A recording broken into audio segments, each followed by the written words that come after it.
Pour des élections crédibles, peuple congolais, réveille-toi de ton sommeil. Romains 13, 11. Message de la 60e Assemblée plénière de la Conférence épiscopale nationale du Congo, SENCO. Préambule.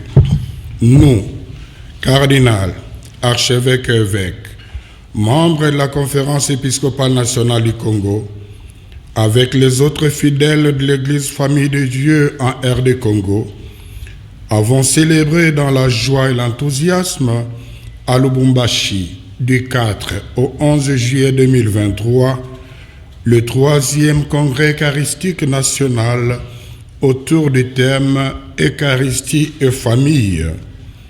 À l'issue de ce grand événement de la foi, nous nous sommes réunis en assemblée plénière du 19 au 22 juin 2023, mus par la sollicitude à l'égard du peuple congolais dont nous avons la charge pastorale.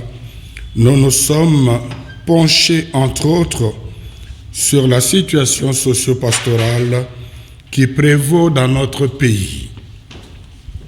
Ici est de rappeler que depuis son indépendance le 30 juin 1960, la République démocratique du Congo est confrontée à des crises politiques récurrentes dont l'une des causes fondamentales est la contestation de la légitimité des institutions et de leurs animateurs.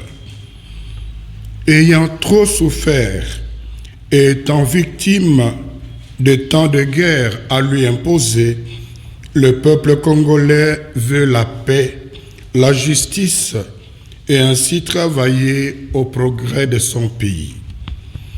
Nous sommes convaincus que la stabilité de notre pays et le bien-être de sa population passent notamment par des élections libres, inclusives, transparentes, apaisées, et ce, à tous les niveaux.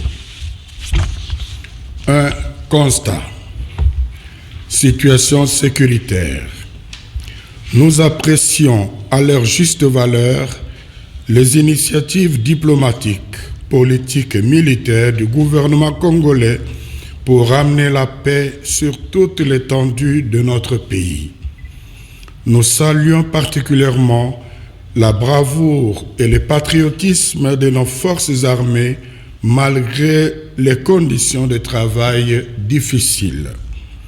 Cependant, la persistance et l'aggravation de l'insécurité, surtout dans la partie est de notre pays, ainsi que la multiplication des groupes armés nous préoccupent au plus haut point.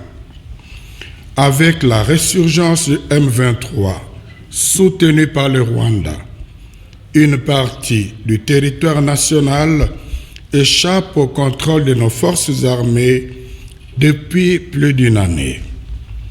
Dans le même registre, nous assistons, dans la partie ouest de notre pays, à l'apparition et à l'extension de la milice Mobondo qui sème la terreur jusqu'aux portes de Kinshasa, la capitale. À cela s'ajoute, en milieux urbains, l'activisme de la brigade spéciale de l'UDPS, Force du Progrès, BESU, opérant comme une milice visiblement entretenue qui collabore parfois avec la police pour traquer les adversaires politiques et d'autres paisibles citoyens portant un regard critique sur la gouvernance actuelle du pays. Fort malheureusement, nos recommandations relatives à la reconsidération de l'état de siège, la réduction du train de vie des institutions pour donner plus de moyens à nos forces armées et au renforcement de la cohésion nationale n'ont pas été prises en compte. 2. Le processus électoral. À propos du processus électoral, la SENCO reconnaît les efforts du gouvernement et de la Commission électorale nationale indépendante CENI, tant dans la publication du calendrier électoral que dans la constitution du fichier électoral, dans les délais plus brefs que les cycles électoraux passés. Toutefois, ces avancées ne suffisent pas pour l'organisation des élections réellement crédibles, étant donné les inquiétudes suivantes. L'inexistence d'un cadre de concertation tripartite, majorité, opposition, société civile, idéal pour clarifier la problématique des centres d'inscription qui n'ont pas été retrouvés sur terrain, la question des matériels électoraux détenus par des personnes non qualifiées, la situation d'exhaustivité des données du centre d'inscription ayant connu des dysfonctionnements. L'absence d'une contre-expertise crédible par un organisme international spécialisé pour auditer le fichier électoral. Le refus par la CENI de répondre favorablement à ces deux pertinentes demandes prouve à suffisance que le processus électoral est mal engagé. 3. Climat politique tendu. Les premiers gestes du président de la République en 2019 étaient porteurs d'espoir pour un état de droit, notamment l'ouverture de l'espace politique et médiatique, la libération des prisonniers politiques et le retour au pays des exilés. Malheureusement, nous observons aujourd'hui un recul déplorable caractérisé par la répression violente des manifestations de l'opposition, la restriction de la liberté de mouvement des opposants, des tentatives de projets de loi discriminatoires, l'instrumentalisation de la justice et les arrestations arbitraires.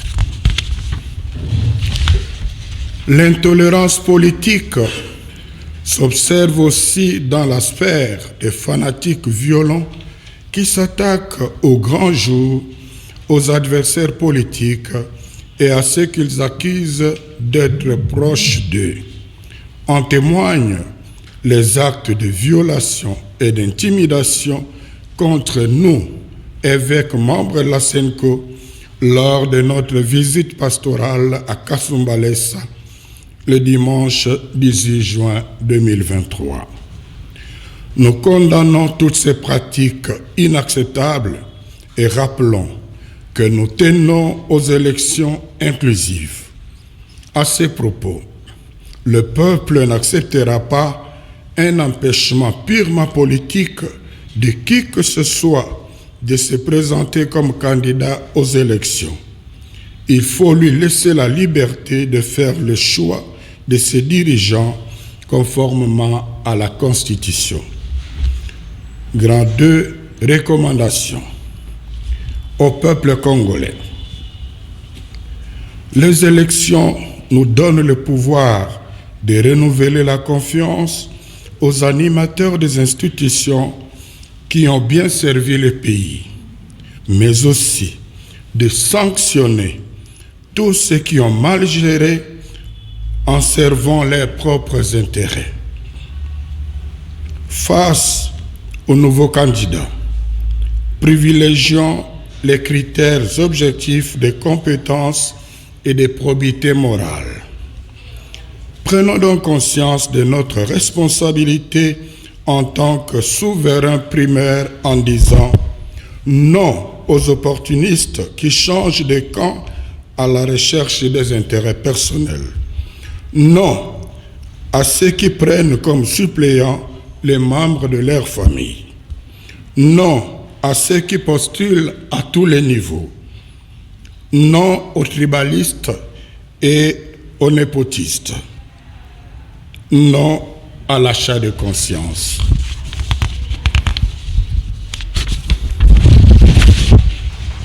Sachant que L'acte que nous allons poser le jour du scrutin est décisif pour l'avenir de notre pays. Compte tenu des expériences malheureuses des cycles passés, ne quittons pas le bureau de vote tant qu'on n'aura pas affiché les résultats. Avec l'affichage des résultats au niveau du bureau de vote, nous aurons déjà une idée claire des gagnants. La CENI n'aura d'autre choix que de les confirmer. Au cas contraire, ce serait une haute trahison et n'attendons pas une autre instance pour nous remettre dans nos droits. Nous avons le pouvoir constitutionnel, confère article 64, nous permettant d'imposer pacifiquement la vérité des urnes. À ce niveau, la contribution de la Conférence épiscopale nationale du Congo SENCO est d'accompagner ce processus avec une mission d'observation conjointe avec l'Église du Christ au Congo, l'ECC. Bien entendu, cet accompagnement n'aura de sens que si la CENI donnait un minimum de garanties de transparence. Autrement, nous n'allons pas nous aligner. Au gouvernement, nous demandons de garantir la sécurité des personnes et de leurs biens, de protéger les frontières nationales, de veiller au respect des droits et libertés de toutes les parties prenantes engagées au processus électoral conformément aux textes légaux. À la CENI, de garantir la transparence des opérations de vote et de dépouillement par le respect des dispositions légales concernant la cartographie des centres et bureaux de vote, l'accréditation des observateurs électoraux, des témoins des partis politiques et des journalistes, la publication des listes électorales définitives, la publication des résultats provisoires des scrutins par bureau de vote.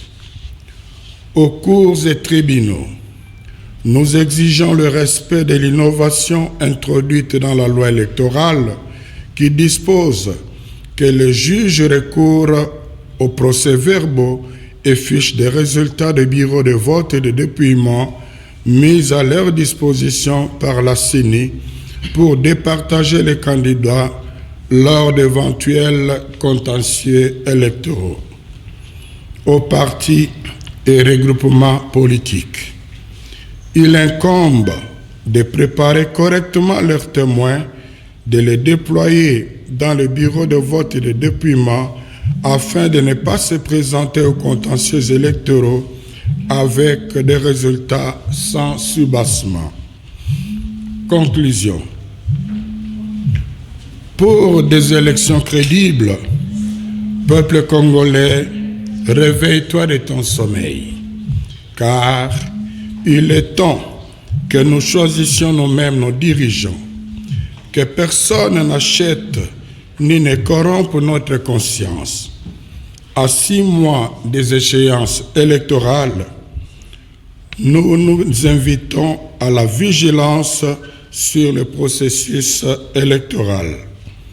Ayant été abusés aux élections de 2018, nous devons en tirer des enseignements et nous comporter de façon conséquente pour que désormais les institutions à mandat électif de notre pays soient dirigées par des personnes réellement élues. Puisse Dieu bénir par l'intercession de la Vierge Marie, Notre-Dame du Congo et de nos bienheureux Marie-Clémentine Anouarité et Isidore Bankanja, la RD Congo et son peuple. À la signature, tous les 45 évêques membres de l'Assemblée plénière de la SENCO, représentants de toutes les provinces ecclésiastiques, tous ont signé sans exception. Je vous remercie.